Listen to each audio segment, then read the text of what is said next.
Taste the Daily. தென் மாவட்ட வெள்ள பாதிப்பு குறித்து முதலமைச்சர் மு.க.ஸ்டாலின் அதிகாரிகளுடன் ஆலோசனை மேற்கொள்கிறார். நேற்றைய டெல்லி பயணம் முடிந்த பிறகு செய்தியாளர்களை சந்திக்கவில்லை. அப்போதுதான் என்னென்ன கோரிக்கையை முன்வைத்திருக்கிறார், என்னென்ன பதில் கிடைத்திருக்கிறது என்பது குறித்தெல்லாம் தெரிய வரும் என்று செய்தியாளர் ரமேஷ் நம்மிடம் கூறியிருந்தார்.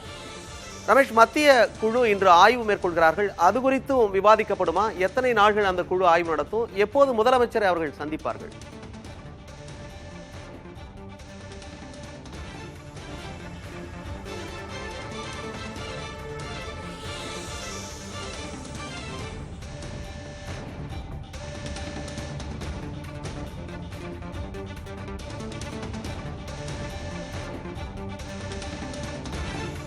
பெருமழை வெள்ளத்தால் தென் மாவட்டங்கள் கடுமையாக பாதிக்கப்பட்டன. குறிப்பாக தென்காசி, நெல்லை, கன்னியாகுமரி, தூத்துக்குடி ஆகிய மாவட்டங்கள் பெரும் சேதத்தை சந்தித்திருந்தன.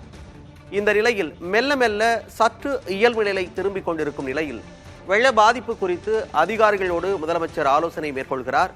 இந்த வெள்ள பாதிப்பு எந்த அளவுக்கு இருக்கிறது என்பது குறித்து மத்திய குழு ஆய்வு மேற்கொண்டிருக்கிறது. நாளை களத்திற்கு சென்று முதலமைச்சர் ஆய்வு மேற்கொள்ள இருக்கிறார். அதற்கு முன்பதாக அதிகாரிகளோடு இன்று ஆலோசனையில் ஈடுபட்டிருக்கிறார்.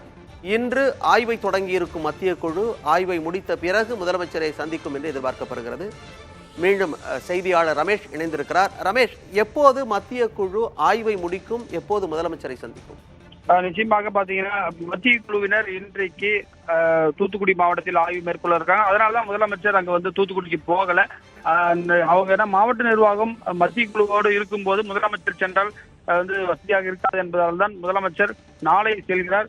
நேற்றைக்கு பிரதமரிடம் முதலமைச்சர் கொடுத்த அந்த கோரிக்கை மனுவில் பேரிடர் நிவாரண நிதியிலிருந்து 2000 கோடி ரூபாயை அவசர நிவாரண நிதியாக வாழ்வாதார உதவிக்காகவும் நெல்லை, தூத்துக்குடி, கன்னியாகுமரி, தென்காசி மாவட்டங்களின் தற்காலிக சீரமைப்பு பணிகளுக்காகவும் வழங்கிட வேண்டும் என்று பிரதமரிடம் கோரிக்கை வைத்திருந்தார்.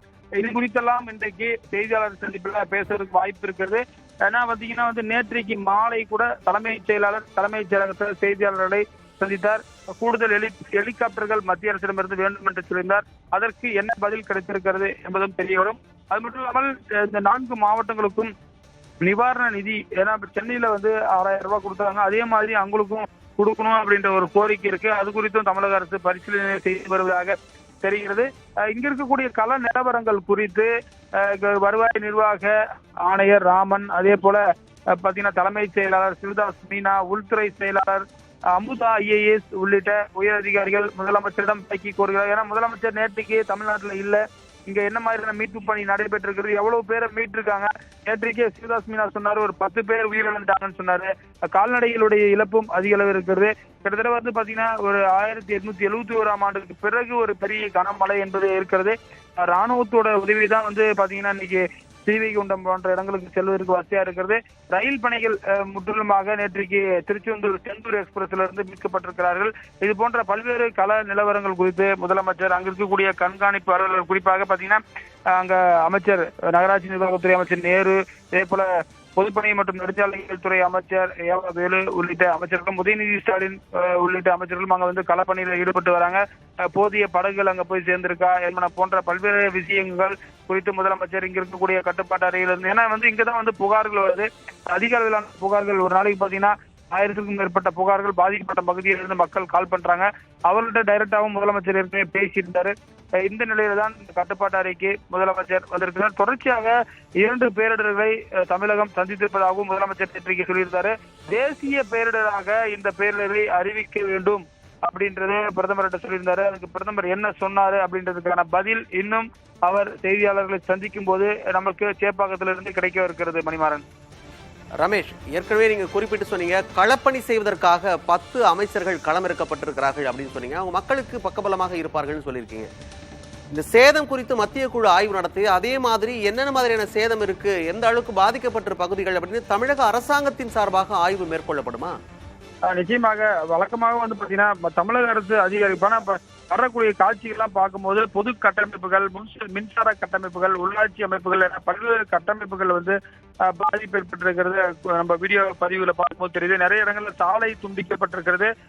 2 ஊர்கள், முக்கியமான 2 பெரிய ஊர்களுக்கான அந்த மேம்பாலங்கள் அங்கேயும் துண்டிக்கப்பட்டிருக்கிறது. இதற்கெல்லாம் வந்து ஒரு பெரிய அளவிலான தொகை வேணும். அது மட்டும் இல்லாமல் உடனடியாகவும் செய்ய முடியாது. ஒரு மேம்பாலம் கட்டுறது அவ்வளவு சீக்கிரமா பண்ண முடியாது.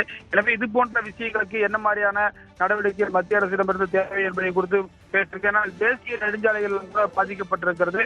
எனவே இது எல்லாம் குறித்து கூட முதலமைச்சர் இங்க பேசுவதற்கு வாய்ப்பு இருக்கிறது. மத்திய குழுவினர், அதாவது அந்த தேசிய பேரிடர் மீட்பு குழுவுடைய அட்வைசரா இருக்கக்கூடிய அதிகாரிகள் சிங்கு அவரும் வந்திருக்காரு. அக்ரிகல்ச்சர் டிபார்ட்மெண்ட்ல இருந்து வந்து ஐஏஎஸ் ஆபீசர் வந்திருக்காங்க. அவங்க எல்லாம் ஏன்னா வந்து பாத்தீங்கன்னா சென்னை சுற்றுவட்டார பகுதிகளில் விவசாய பாதிப்பு என்பது குறைவாக இருந்தது. ஆனால் வந்து பாத்தீங்கன்னா இந்த மாவட்டங்கள்ல விவசாயிகள் ஏராளமான பாதிக்கப்பட்டிருக்கார்கள், மீனவர்கள் பாதிக்கப்பட்டிருக்கிறார்கள், பல தரப்பினரும் சிறு வணிகர்கள் பாதிக்கப்பட்டிருக்கிறார்கள். எனவே இந்த தமிழக அரசும் ஒரு பக்கம் இது குறித்து ஆய்வு நடத்தும் என்று எதிர்பார்க்கப்படுகிறது. பாத்தீங்கன்னா முக்கியமான ஐஏஎஸ் ஆபீசர்ஸ் நாகராஜன், சிவராசு, அதே போல பிரகாஷ், இது போன்ற பொன்னையா போன்ற அனுபவம் வாய்ந்த ஐஏஎஸ் அதிகாரிகள் அங்க களத்தில் இருக்காங்க. அவர்கள் வரும்பொழுதுதான் எந்த மாதிரியான கூடுதல் பாதிப்புகள், எவ்வளவு அமௌண்ட், ஏன்னா வந்து பாத்தீங்கன்னா சென்னையிலே வந்து பாத்தீங்கன்னா ஒரு 12,000 கோடிக்கு வந்து லாஸ் ஆயிருக்கு. எனவே இங்க எவ்வளவு லாஸ் ஆயிருக்குன்ற தகவல் தமிழக அரசும் ஒரு பக்கம் திரட்டி கொண்டிருக்கிறது. அந்த விவரம் வந்தால்தான் நமக்கு முழுமையாக தெரிய வரும்.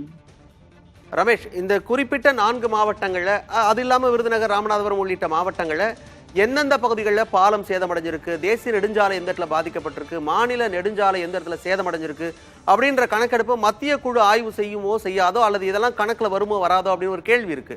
அதே சமயத்துல மாநில அரசாங்கத்தின் சார்பாக இதையெல்லாம் களத்தில் இறங்கி ஆய்வு செய்யும் பொழுது மத்திய குழு ஆய்வோடு ஒப்பிட்டு பார்க்கும்போது நமக்கு என்னென்னலாம் தேவை இருக்குன்னு அந்த ஒரு தேவையை பூர்த்தி செய்வதற்கான அல்லது கேள்வியை எழுப்புவதற்கான ஒரு வாய்ப்பு இருக்கும் இல்லையா? நிச்சயமாக மணிமாறன், மத்திய குழு வருவதே வந்து பாத்தீங்கன்னா மாநில அரசு இவ்வளவு பணம் கேட்கறாங்க, அது உண்மையா இல்ல இவ்வளவு பாதிப்புகள் சொல்றாங்களே அது உண்மையா அப்படின்றத மத்திய அரசுக்கு சொல்றதுக்கு தான் வராங்க. ஏன்னா அவங்க கிட்ட வந்து ஒரு எக்ஸ்பர்ட் டீம் இருக்காங்க. அவங்க வந்து பாத்தீங்கன்னா தேசிய பேரிடர் மீட்பு அட்வைசரே வராரு. அப்படிங்கும் போது அவர்கள் வந்து அந்த கணக்கெடுப்புல ரொம்ப வந்து இருப்பாங்க. கடந்த முறை வரும்போது பாத்தீங்கன்னா சென்னை போன்ற பகுதியில் வரும்போது குணால் சத்யார்த்தி சொன்னார் தமிழக அரசு மீட்பு பணிகளை சிறப்பாக செயல்பட்டு இருக்காங்க அப்படின்றதையும் அவர் பதிவு பண்ணியிருந்தாரு. எனவே இந்த மத்திய குழு என்ன மாதிரியான தமிழக அரசுடைய பணி எப்படி இருக்கிறது என்பதை முடிச்சு சொல்ல இருக்காங்க. பாத்தீங்கன்னா பெரும்பாலும் அங்க இப்ப வந்து ஒரு இயல்பு நிலை திரும்பிட்டு வருது. பெரிய ஒரு என்ன பாத்தீங்கன்னா நேற்றுக்கு சிஎஸ் பிரஸ் மீட் சொன்னார் 115 சென்டிமீட்டர், அதாவது ஒரு ஆண்டு முழுவதும் பெய்ய வேண்டிய மழை ஒரே நேரத்தில் கொட்டி தீர்த்திருக்கிறது. எனவே இது வந்து எப்படியாப்பட்ட நகரமாக இருந்தாலும், அமெரிக்கா போன்ற நகரங்களிலே பெய்திருந்தாலும் கூட பாதிப்பு வந்து ஒன்றும் பண்ண முடியாது. அது மட்டும் இல்லாம ஐஎம்டியுடைய அந்த வானிலை முன்னறிவிப்புல வந்து தாமதம் இருந்ததாக நேற்றைக்கு முதலமைச்சரும் சொல்றாரு, அமைச்சர் மனோஜ் தங்கராஜும் சொல்லியிருக்காரு. அதே போல பாத்தீங்கன்னா சிவதாஸ் மீனா தலைமைச் செயலாளர் சொல்றாரு. எனவே மாநில அரசு இது குறித்து வரக்கூடிய காலங்களில் என்ன மாதிரியான முன்னறிவிப்பு, ஏன்னா வந்து முன்னாடியே தெரிஞ்சாதான் எல்லாத்தையும் அலர்ட் பண்ண முடியும், மக்களை வந்து பாதுகாப்பான இடத்துக்கு கொண்டு வர முடியும். இதற்கான மாற்று ஏற்பாடுகள் வருங்கால நாட்கள்ல என்ன பண்ண போறாங்கன்றதையும் ஒரு இந்த செய்தியாளர் சந்திப்புல புதிய தலைமுறை சார்பாக நம்ம கேள்வி வைக்க இருக்கிறோம். மணிமாறன், ரமேஷ், 12,659 கோடி தேவைப்படுது அப்படின்னு முதலமைச்சர் வந்து ஒரு கோரிக்கையை முன் வச்சிருக்காரு. இதுல என்னென்ன அம்சங்கள்லாம் அடங்கும்? இப்ப கிராமங்கள் மட்டுமே பாத்தீங்கன்னா ஏராளமான கிராமங்கள் தனி தீவாக காட்சி அளிக்கின்றன. அவர்கள் உடைமைகளை இழந்து தவிக்கிறார்கள். அவர்களுடைய வாழ்வாதாரம் பெரிய அளவுக்கு பாதிக்கப்பட்டிருக்கு. அது இல்லாம சாலைகள், ரயில் தண்டவாளங்கள் உட்பட எல்லாமே பாதிக்கப்பட்டிருக்கு. இந்த தொகையின் மூலமாக என்னென்ன விஷயங்கள்லாம் வந்து சரி செய்யப்படும்? நிச்சயமாக பெரும்பாலான உட்கட்டமைப்பு தான் பாத்தீங்கன்னா சாலைகள் தான் மெயினா பாதிக்கப்பட்டிருக்கிறது. அதே போல பெரிய இந்த பொதுப்பணித்துறை, நீர்வளத்துறையுடைய கண்மாய்கள், அதே போல சில செக் டேம்ஸ் வந்து நிறைய உடஞ்சிருக்கு. அந்த காட்சிகளை நம்ம பார்க்க முடிகிறது. அதையெல்லாம் சரி பண்ணணும். அதுக்கு மட்டும் இல்லாம பள்ளி கட்டடங்கள், பொதுப்பணித்துறையுடைய கட்டடங்கள், அதே போல அரசுடைய மைதானங்கள் பல்வேறு இடங்கள்ல வந்து பாதிக்கப்பட்டிருக்கிறதையும் நம்மளால பார்க்க முடியாது. தனிநபர் இழப்பு ஒவ்வொரு வீட்லயும் வந்து பாத்தீங்கன்னா அவருடைய நேற்று ஒரு வீடியோ வந்து பாத்தீங்கன்னா வீடே வந்து மொத்தமா ஒரு 3 மாடி கட்டடமே வந்து அப்படி அடிச்சுட்டு போவோம். இது போன்ற தனிநபர் பாதிப்பும் இருக்கு. அவர்களுக்கு என்ன பண்ணலாம்? ஒரு வீடு இருந்தால் தமிழக அரசு கொடுக்கக்கூடிய நிவாரண தொகை என்பது குறைந்த அளவு தான் இருக்கிறது. ஏன்னா உயிரிழப்புக்கு 5 லட்சம் ரூபாய் கொடுக்கிறார்கள். எனவே இது போன்ற நிவாரண தொகையை அதிகமாக கொடுக்கலாமா என்பது குறித்தும் ஆலோசிக்கப்பட இருப்பதாக தெரிகிறது. மணிமாறன், விரிவான தகவல்களை கொடுத்தமைக்கு நன்றி ரமேஷ்.